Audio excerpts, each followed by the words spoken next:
여러분 안녕하십니까, 진성호입니다. 금요일 토요일 이틀 동안 이 서울시장 보궐선거 사전투표가 있었습니다. 투표 결과는 엄청났습니다. 21.95%, 전국 평균보다 높았고 지난번 지방선거 사전투표율보다도 높았습니다. 재보궐선거 역사상 기록을 세운 겁니다. 자, 그런데 이 21.95%라는 놀라운 서울시장 보궐선거 사전투표율, 그 뒤에는 윤석열이 있었습니다. 윤석열 전 총장이 금요일 오전 아버님 윤기중 연세대 명예교수를 모시고 투표장을 찾았습니다. 이미 윤석열이 투표장을 찾는다는 것은 예고된 일이었기 때문에 100명이 넘는 취재진과 유튜버, 지지자들이 몰려들어서 난리가 났습니다. 당초 생각보다 좀 늦게 11시쯤 나타났습니다. 야, 윤석열이다. 현장은 난리가 났습니다. 그런데 윤석열 전 총장은 예상과 달리 정치적 발언을 하지 않았습니다. 자, 기자들의 질문에 아버님을 모시고 왔다는 말 말고는 하지 않았습니다. 왜 그랬을까요? 자, 언론들은 윤석열 전 총장이 사전투표장에 와서 또 다른 정치적 메시지를 내보일 것이라고 예상했습니다.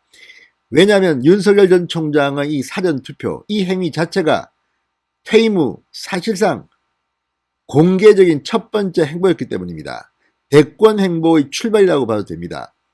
실제로 윤석열 전 총장은 발언을 하지는 않았지만 사전투표하는 그 자체로 이번 사전투표율을 끌어올리는데 엄청난 공헌을 했습니다. 저는 3% 내지 5% 정도 윤석열 전 총장이 견인했다는 생각도 듭니다. 무엇보다 원래 젊은 층이 많이 한다는 이 사전투표, 이번에는 어르신들도 많이 했습니다. 거기에는 윤석열의 공이 컸다고 봅니다. 그런데 한 가지 의문이 생깁니다.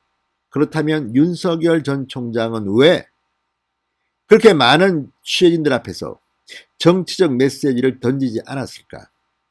얼마 전 조선일보와의 전화 인터뷰에서 정권 심판, 그러니까 이 선거 자체가 박원순의 성범죄 때문에 치러지는 것이기 때문에 정권을 심판한다는 뉘앙스의 메시지를 이미 낸 바 있습니다. 그럼에도 불구하고 왜 이번에는 침묵했을까요?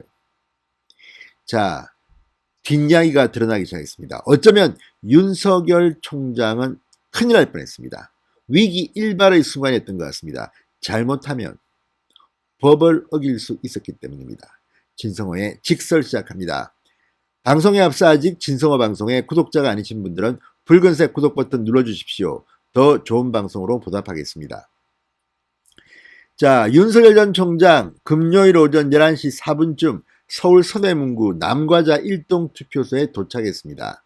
먼저 차에서 내린 윤석열 전 총장, 반대편 차문을 열어 거동이 힘든 부친 윤기중 교수를 부축해서 투표소로 들어갔습니다. 이른 아침부터 윤석열 전 총장이 온다고 투표소 근처에 모여있던 보수 유튜버, 지지자들, 취재진들 약 100여 명이 윤석열 전 총장의 모습이 보이자 박수로 환영했습니다. 환호성을 지르고 윤석열 파이팅을 연호했습니다. 그런데 윤석열 전 총장은 뜻밖에도 신중한 태도를 유지했습니다. 자, 재보선 사전투표를 첫 공식 일정으로 택했는데 이유가 있으시냐는 기자의 질문에 말을 하지 않았습니다. 자, 부인이 아닌 부친과 함께 투표장을 찾은 이유에 대해서는 여기에 대해서만 말을 했습니다. 보시다시피 아버님께서 요즘 기력이 전같지 않으셔서 모시고 왔다, 이렇게 짧게 답했습니다. 자, 윤석열 전 총장에 대한 시민들의 응원은 투표소 안에서도 이어졌다고 합니다. 윤석열 전 총장 부친의 고향인 충청도에서 왔다고 자기를 소개한 지지자는 윤석열 전 총장에게 악수를 요청하는 등 아무튼 난리가 났다고 합니다. 현장은. 윤석열 전 총장 약 7분 만에 투표소를 빠져나왔습니다. 나와서 기자들이 질문이 막 쏟아졌습니다. 사태 이후 행보에 대해 검찰 내부에서 정책 비판이 나오는데 어떻게 생각하시냐? 오늘 행보를 대권 행보로 봐도 되느냐? 사전투표 마친 소감이 어떤가?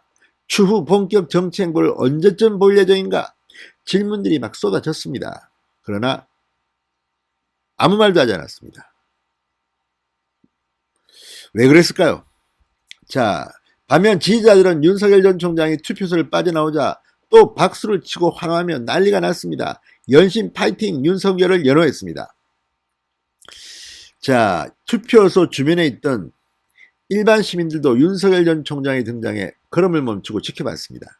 아무튼 대권 후보로서는 정말 대단한 존재감을 드러낸 것 같습니다. 기자들만 약 50여 명이 왔다고 합니다. 자, 그런데 왜 윤석열이 침묵을 지켰느냐? 사전투표를 알렸는데도 그랬느냐? 다 이유가 있었습니다. 뭘까요? 자, 윤석열 전 총장의 법률 대리인인 송경식 변호사는 윤석열 총장이 이 투표소에 도착하기 1시간 전인 이날 오전 10시 6분쯤 취재진에게 문자 메시지를 보내 현장 인터뷰나 입장 표명은 없을 것이라고 밝혔습니다. 자, 실제로 윤석열 총장은 침묵을 지켰습니다. 그런데 그 전날만 하더라도 윤석열 전 총장이 사전투표를 하러 간다고 예고하는 기사를 보면 이 자리에서 윤석열 전 총장이 정치적 메시지를 처음으로 던질 거라고 예고하는 기사들이 나왔습니다. 그런데 투표소에 오기 1시간 전에 송경식 변호사가 이런 메시지를 보낸 겁니다. 자, 바로 법률적인 문제 때문이었던 것으로 보입니다. 자, 이 윤석열 전 총장은 일정을 공지할 때만 해도 사전투표를 독려하는 내용의 메시지를 준비했던 것으로 알려졌습니다. 그러니까 그 전날 기사가 그렇게 나왔습니다. 이례적으로 공개한 겁니다. 취재진에게 사전투표 일정을 공지하고 나름대로 메시지까지 준비했던 윤석열 총장. 왜 이날 입을 다물었을까? 큰일 날 뻔했습니다. 왜 그럴까요? 자, 조선일보와 인터뷰에서 지난달 29일 이렇게 말했습니다. 권력을 악용한 성범죄 때문에 대한민국 제1, 제2도시에서 막대한 국민 세금을 들여 선거를 다시 치르게 됐다. 얼마나 불행한 일인가. 그런데도 선거 과정에서 다양한 방식의 2차, 3차 가해가 2차 가해까지 계속되고 있다. 잘못을 바로잡을 생각이 전혀 없는 것이다. 시민들의 투표가 상식과 정의를 되찾는 반격의 출발점이 될 것이다. 투표하면 바뀐다. 분명하게 정권 심판의 메시지를 낸 겁니다. 투표를 독려한 겁니다. 투표하면 바뀐다고 했습니다. 그런데 이날은 왜 투표하면 바뀐다는 말을 못했을까요? 원래는 윤석열 전 총장이 사전투표를 마친 뒤 이런 메시지를 준비했던 것으로 알려졌습니다. 그런데 문제는 법이었습니다.